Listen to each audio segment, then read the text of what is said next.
Hürmetli vatandaş, bugünkü liksiye ve muhakemeli aval vaziyet doğrusu toxtaylı vatandaş. Vaziyet diginimizde hazır Amerika Koşmuş Ştatları Devlet Meclisi Memuri Dairle Komiteti yani Cungu Komiteti Prezident Joe Biden'a xat yazıp Cungu'da kol kılıngan, nezarband kılıngan Amerikalıklarına Xitay hükümetinin Xitay türmüllerden koyup birişige aydakçılık kılışını ve bu yolda izlenişini talep kıldı. Bula elbette senatörler ve devlet avam palata azaları bunun için mesela Chris Smith aranızdaki cep merkli senatör Katarlık Erbapla Partiyası güruhlardan teşkillengen ahvalası da Prezident Joe Biden'a xat yazıp türmede, Cungu türmesinde azap çekip otkan Amerikalıklarını türmeden koyup bir iş doğrusu da izlenişine yaki o çıkaysak Cungu hükümetine söz taşlap yaki kaydelik kaldı besimişiltip ulanı türmeden koyup bir işin talep kıldığı vatandaş. Bunun yukarıdaki senatörler ve devlet meclisi azaları kol koydu. Bu Amerikalıkların bazı resmi nezarband kılıngan Amerika'nın grajdalları, bazıları özü Amerikalık çeviradan çıkılı koymay. Koludaki pasport ve resmiyetlerini jığıp algan Amerikalıklar vatandaş. Jığıp algan Amerikalıklar vatandaş. Aşlarının pasportunu kaytırıp ulanın vatanı yaki Amerika kayıtıp gelişine yedekçilik kılış. Ve bu yolda izlenişini talep kıldı. Arandaki ikinci noktada vatandaşım hazır ikinci noktada ne deyimiz deseniz, ikinci noktada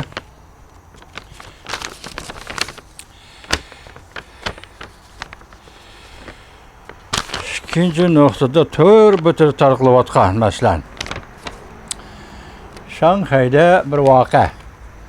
Tönügünlerden bir vaka yüz verdi. Vaka nemeyken deseniz bir yığılış. Fuşing bağçısı deydi o bağça. Şanghay'ın bağçısı iken şu bağçada xuddi medeniyet inqilabının harpisi ve ondan keyinki vaqtlarda vaz koyluq yani vaz aytqan maddahliq yoki dokalat yoki fikir talablarini o'tirib qo'ygandak hozir Şanghay'da bir nafar yigitning o'zi dal shundoq ish qilgan ekan bu kishi darhol soqchining qo'lga ilishiga duchor bo'libdi. Soqchining qo'lga ilishi bilan shu naq maydonda doklad anglayotgan Şanghayliklar göpürilip kelib soqchidan bu kishini tartib olibdi. Bu odamni tanishish bilan furalab o'tirsa, soqchilar o'tirsa to'qinish yuz beribdi. Yarim soatlik ilishish orqali oxiri soqchi u kishini tutib ketib turmaga nazarband qilibdi vatandosh. Anda 3-cü yolda bugün canlının nazarı şundaq deydiki Arlıqda İran İsrailiye raketa koyup verdi.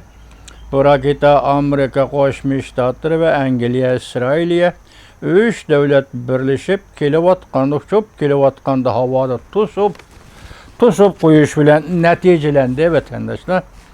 Onun keyin hazır ende İsrailiye İran'a hücum qilishi mümkün. Yani devri karakterlik öçeliş. İsrailiye bilen İran o'rtasida devri karakterlik öçeliş başlanışı mümkün debdi bugün canlının nazarida. Onundaki 3-cü noktada vatandaş Çin şavının deydiğen bir naziriyetimiz var. Arlıqda sel yoqalab kaldı. Endi azdan bugün çıkıptı. Buna bugün degan söz demediyseniz. Çünkü cemiyetide sırat nadamet götürüldü. Cemiyet keyfiyatı furukka yani miltak doğrusuga aylandı. Bu devlette zor özgürlük topalan veya ki kozgalan yüz birişle harpsiri turgan Cungu'dur. Bu devlet hazır topalan ve kozgalanın harpsiri turgan Cungu'dur. Nazarband xanıla adamga liq oldu. Hazır kol qilishlar başlandı. Lekin hiç kiminin cinayeti yok. Bu adamlar türmege nazarband qilishga taşlandı. Şundan keldi bular cinayetçi aylandı. Çin şahına bir 10. ayının 16. günü YouTube'da şunu görüştü. Enandaki yani bir noktada mesela ben sizlerge baştan ahırı sözlep kilovatımız 7. ayın ahırdakinde Prezident Joe Biden bilen Reis Xi Jinping Cungo'nun telefonda söhbetleşedi degan edik.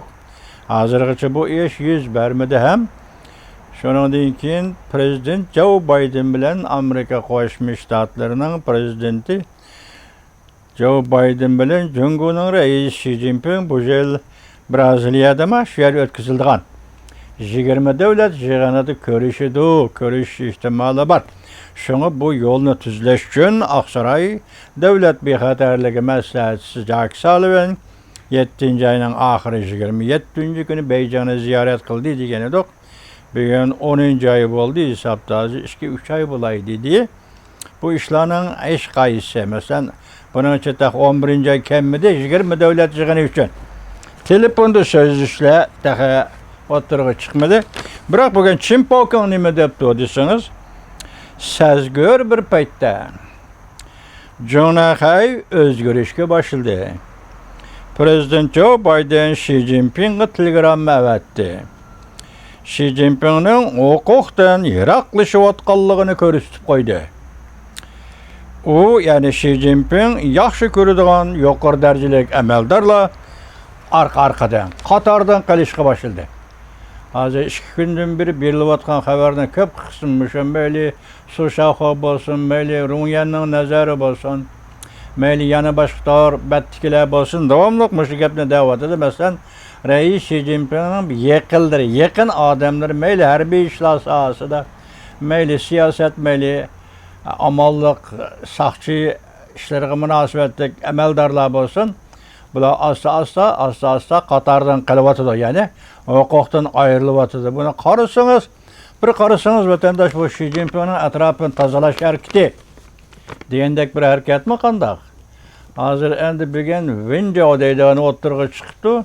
Winzhou bu yaqinda so'zlaydi, ya'ni Xi Jinping uchun so'zlaydi. Yoki Jonahey'deki o'zgarish to'g'ri so'zlaydi debdi. Onun paketinin nima ekanligidan xabar topolmadik. Biroq bu Çin Pokon'un xabariga asoslanganda hozir bu ish Cungo'da Xi Jinping'ning atrofidagi amaldorlarni tozalashni avj oldi deydi. Mesela 10. ayının 6. günü YouTube'da bugün kelgan xabarda ben hozir Devlet bayramını tebriklash yuzasidan Amerika Qo'shma Shtatlari 3 gün kechikdi. Cungo'ning davlat bayramini bayram kunidagi kechikdi. Yani 3.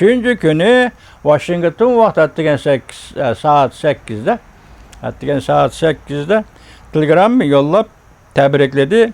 Enin ahirdeki mesela Amerika Qo'shma Shtatlari Davlat Mahkemesi Devlet İşler Katibi Devlet Mahkemesi Devlet İşler Katibi Antony Blinken shundoq dedi, oldimizdagi 1 yilda Cungo xalqining tinch, xotirjam, farovon turmush ko'chirishi va yoki Cungo xalqiga tinch va farovonlik, xotirjam kun o'tkazish tilakdoshlik qilamiz.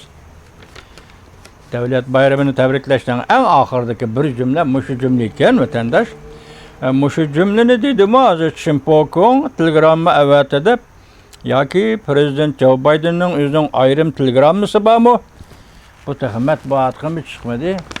Çin Pokon hozir kelib ekan, endi kirib anglab boqamiz. Çin Pokon nima deydiganligini vatandaş. Bugungi vaziyat mana shu yerda. Hesapda bugun İsrailga to'g'ri so'zlashdik. Andan keyin alayda bundan başka ciddi haberler yoki ciddi ko'rinishlar yo'q vatandaşım. Bugün sizlarni shunchalik bo'lsin vaziyatning mushu taraqqiyotidan xabardor qilaylik dedi vatandaş.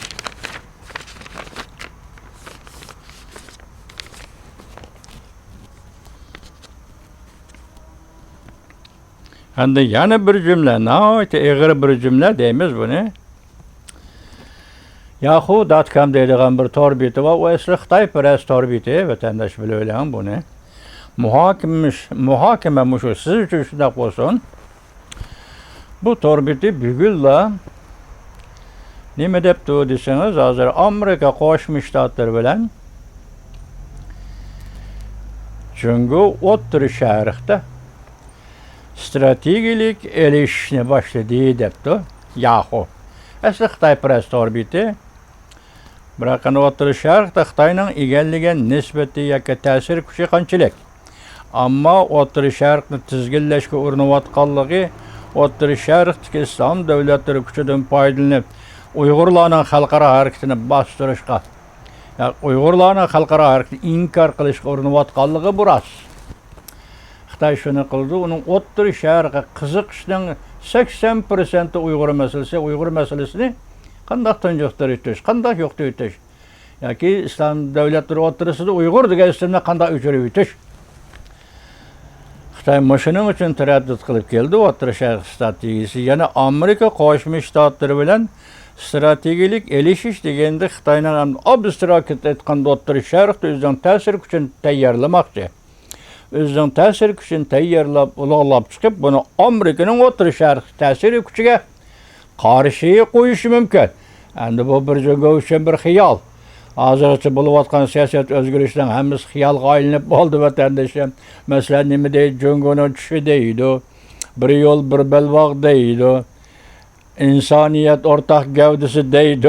Shunday gaplarning hammasi shu 12 yil ichida o'ttirg'i chiqdi. Kompartiya ta'kidlab keldi, yana ta'kidlagandek yana g'oyib bo'lishga boshladi. Endi O'rta Sharqda Amerika bilan elishiman deganim bu qo'raq gap. Biroq O'rta Sharq bu islom diniga ishongan davlatlar hozirgi Uyg'ur masalasiga xalqaro sabtki, xalqaro sahnadagi Uyg'ur masalasiga qanday ta'sir ko'rsatdi gap mana shu yerda vatandosh. Bu ta'sirning yaqinda biz hozir nima qarindoshlar demdi shu ochgan yig'inining İstanbul'da açkan yig'ini O'rta Sharq, Xitoyning O'rta Sharq siyosatiga munosabatlikmi qanday? Tafsiliy hozir tahlil qilolmaymiz, kechiringlar. Nima qarindoshlar, nima yo'ldoshlar tashkilot qilandimda. Shu hozir tahlil qilishga bo'lmaydi, sabab ana o'zim yolg'iz qolishim kerak vatandosh. Shunda O'rta Sharqda Xitoy shu o'yinni o'ynayapti degim keladi vatandosh.